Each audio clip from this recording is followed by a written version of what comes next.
বন্ধুরা, স্টেরিও ও মনো মাইক কি এবং এদের মধ্যে পার্থক্য কি? আমরা যারা ভবিষ্যতে মাইক ক্রয় করতে চাই তাদের জন্য অবশ্যই জানা জরুরি স্টেরিও ও মনো মাইক কি এবং এদের মধ্যে পার্থক্য কি।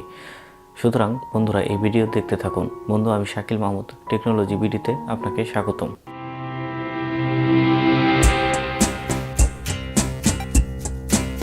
বন্ধুরা, এটি একটি ছোট ভিডিও, কিন্তু আপনার জানা জরুরি যে স্টেরিও এবং মনো কি।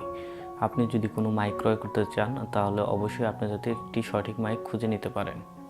বন্ধুরা, আপনি যদি কোনো মনো মাইক ক্রয় করে থাকেন এবং ওই মাইক দ্বারা যদি কোনো শব্দ রেকর্ড করে থাকেন, ওই শব্দটি যদি আপনি শুনতে চান তাহলে সেক্ষেত্রে আপনি এক পাশে শব্দ শুনতে পারবেন, দুপাশে শুনতে পারবেন না।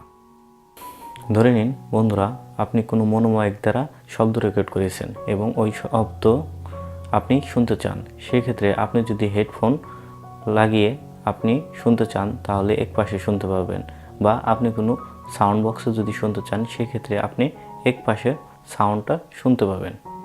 বন্ধুরা, এখন যে আপনি আওয়াজটা শুনতে পাচ্ছেন, আপনি যদি কোনো হেডফোনে শুনে থাকেন তাহলে অবশ্যই আপনি এক পাশে শুনতে পাবেন, কারণ এই শব্দটি মনো মাইক দ্বারা রেকর্ডকৃত শব্দ। অথবা বন্ধুরা, আপনি যদি কোনো স্টেরিও মাইক ক্রয় করে থাকেন তাহলে ওই মাইক দ্বারা রেকর্ডকৃত শব্দ যদি আপনি শুনতে চান হেডফোনে, সেক্ষেত্রে আপনি দুই পাশে শুনতে পারবেন। উদাহরণস্বরূপ, আমি যে এখন কথা বলতেছি এই শব্দটি স্টেরিও মাইক দ্বারা রেকর্ডকৃত শব্দ, কারণ দুই পাশে শোনা যাচ্ছে। বন্ধুরা, এখন হয়তো বুঝতে পারতেছেন স্টেরিও এবং মনো মাইক কী এবং এদের মধ্যে পার্থক্য কী। বন্ধুরা, এখন আপনাদের আরেকটি পার্থক্য বলবো স্টেরিও এবং মনো মাইকে।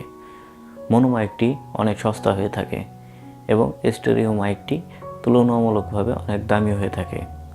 আপনি যখন কোনো প্রোডাক্ট ক্রয় করতে যাবেন সেক্ষেত্রে আপনি প্রোডাক্টের গায়ে অবশ্যই দেখে কিনবেন এটি স্টেরিও না মনো মাইক, যাতে করে আপনি আপনার প্রয়োজন মতো সঠিক প্রোডাক্ট ক্রয় করতে পারেন। বন্ধুরা, এই ভিডিওর জন্য আজ এতটুকুই। বন্ধুরা, আমার এই ভিডিওটি যদি ভালো লেগে থাকে অবশ্যই লাইক, কমেন্ট এবং শেয়ার করবেন, আর অবশ্যই সাবস্ক্রাইব করতে ভুলবেন না।